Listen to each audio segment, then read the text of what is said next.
Hey guys, Analog Man here again for another deck profile, and we return after about I think a week hiatus. So I'm bringing back with Alphamon because Alphamon actually, for those that didn't know, is actually one of my favorite Digimon alongside Machinedramon.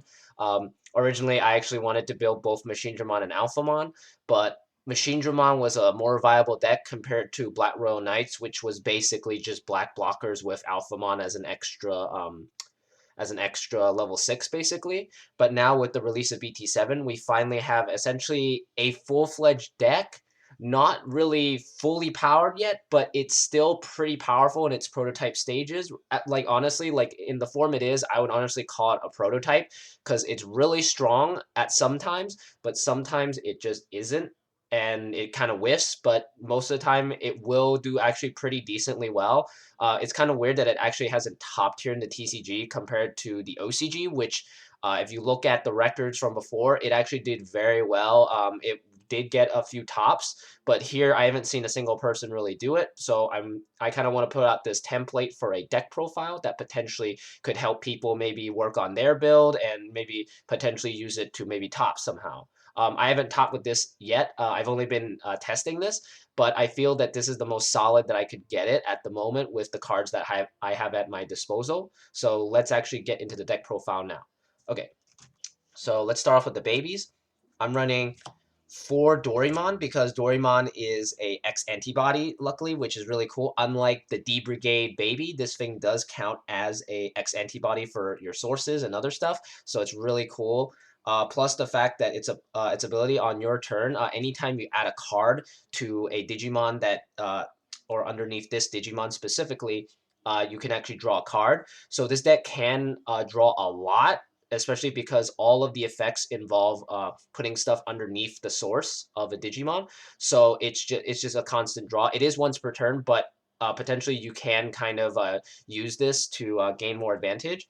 And then here you can see I'm running 1 Kapurimon. This is just because I do run the old toy Agumon, which does give reboot. So there are moments where this will give an extra boost. You don't really need it sometimes, but you know it's always good to have that extra 1,000, which is nice. That's all the babies. We run these 5 eggs. Then we go to the rookies. So for the rookies, we're running about like 13 rookies. We're running 4 of the new Darumon. Darumon's really cool. On play, you can reveal the top 3 cards, add 1 card with X-Antibody and 1 Coda, and then place the remaining underneath. So essentially, you get essentially this is kind of similar to how the hybrid decks have searchers like Bokomon and other stuff. So having this actually helps you kind of thin out your deck and search for your pieces. And then his inherent effect is really cool. It gives you a memory if you add a source underneath the Digimon that this guy is under. So you can potentially kind of put yourself back to like 2 or 3 and continue your turn really well. Then we have, of course, as I mentioned before, the 4 Toy Agumons. Toy Agumon is, I still feel, is honestly a necessity in black, so I always run it because it gives reboot, and reboot is literally one of the only effects that black has going for it that I honestly is better than all the other colors. So I always like to put them in at least at 4. Then we're also running 2 mons. I would run maybe 1 more, but I only have 2 copies, and copies of this card have been going up in price as of recording today, and it's crazy because it's at like 35, maybe 38, and I'm not willing to buy another one for 38. I'm okay with for that price for like an alternate art, but not for just a normal promo. It's just crazy. But this guy gives piercing to any Digimon, a black Digimon that is 13,000 and above. And then its inherent effect basically gives a Digimon 13,000 security +1, which is really nice because you could potentially use this to swing for game. Yeah. Then for the last rookie, we're running 2 Chumans because in the hybrid meta, gaining memory is really crucial, and this helps stop that and potentially can stop your opponent for an extra turn or 2 while you set up. But yeah, we're running 13 rookies, which is the standard amount. I was planning to run 12, but with how the meta is, I just wanted to have a opportunity to see them as often as possible, so I keep them at exactly 12. That way, they don't brick me and they don't kind of mess up the ratios essentially of this deck. Let's get into the level 4s. We're running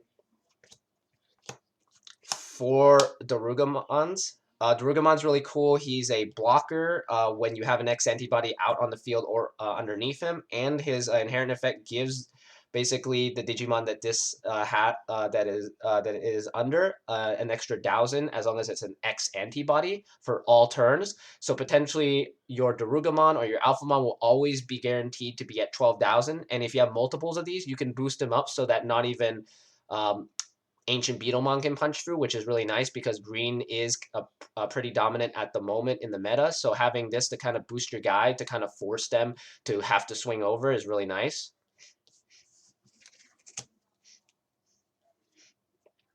Then we have 4 Dark Tyrannomons because it is a 1-cost evolution blocker, and sometimes early game this is really good. Right now, blockers aren't super good, but having this as a 1-cost is still pretty nice.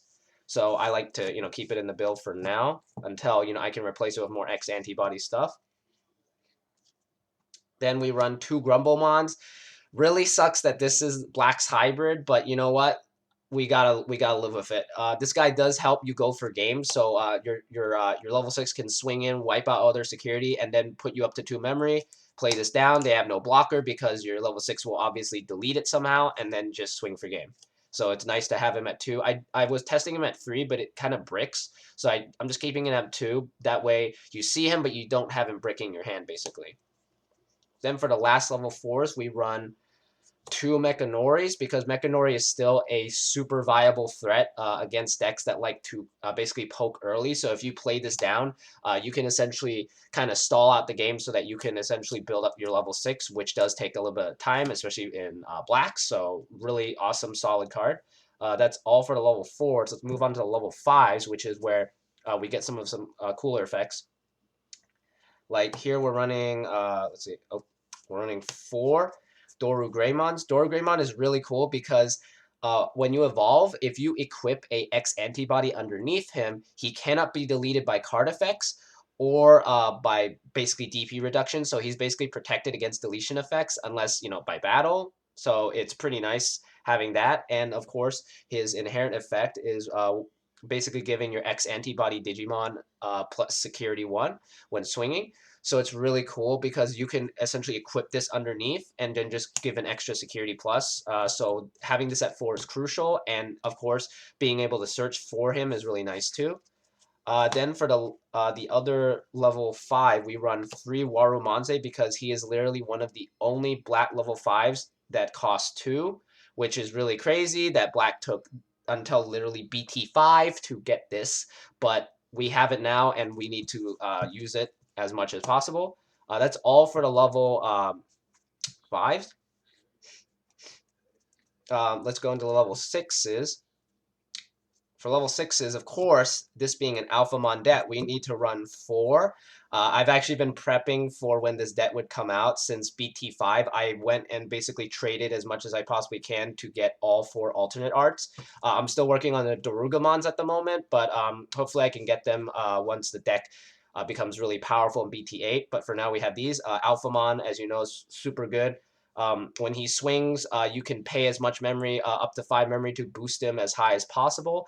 And the cool thing is that afterwards you regain 2 memory, so potentially you don't even have to boost him. You can just swing and then just get the 2 memory to maybe go into a hybrid or something and just swing for game. And also the fact is that in security, he does have a security effect, which is where as long as you have an X-Antibody on the field or a Royal Knight, you basically completely stall out their board by making it so 12 of their Digimon basically cannot attack, which is really amazing, especially in this deck because almost everything in the deck is X-Antibody. So you should basically be fine no matter what. Then we have 4 Darugamons because Darugamon is very crucial in this deck. He is your new level 6, so you run it at 4 copies. For anyone that doesn't know what he does, for each card with X-Antibody, it gains 1,000 attack already, which is really powerful already because he's already 11,000. So if you have enough sources, he's going to be 15,000 or higher by default. And then when attacking, you can equip an X-Antibody, and then you can pop up to 2 Digimon with the same cost as the amount of Digivolution cards. So potentially, if you can stack it right, you basically can pop anything 6 or higher cost. So you're basically killing any blocker in this game. So no matter what, you will be getting through with this. And if you equip, let's say, Darugramon, and you have multiples of him, you're getting multiple security checks no matter what, which is really nice. That's all for the level 6s that we're running. We don't run any level 7s because our main focus is to just go to Doorgramon or Alphamon and just swing for damage, basically, and then reboot or possibly survive until the next turn somehow. So let's move into the option cards. For the option cards, we run only 5, but they're very crucial. We run 3 Black Memory Boosts. Black Memory Boost is really important because it helps basically search out your deck when your other searchers don't do it, essentially.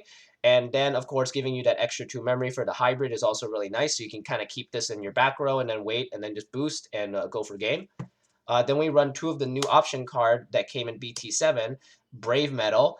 Basically lets you delete one of your opponent's Digimon with a play cost of 6 or less. But if you have a, let's say, Darugamon or X-Antibody Digimon with 5 sources or more on the field, you basically get to just delete a Digimon. So no matter what, if you have this in conjunction with this, you're guaranteed to pop anything on the board, which is really nice.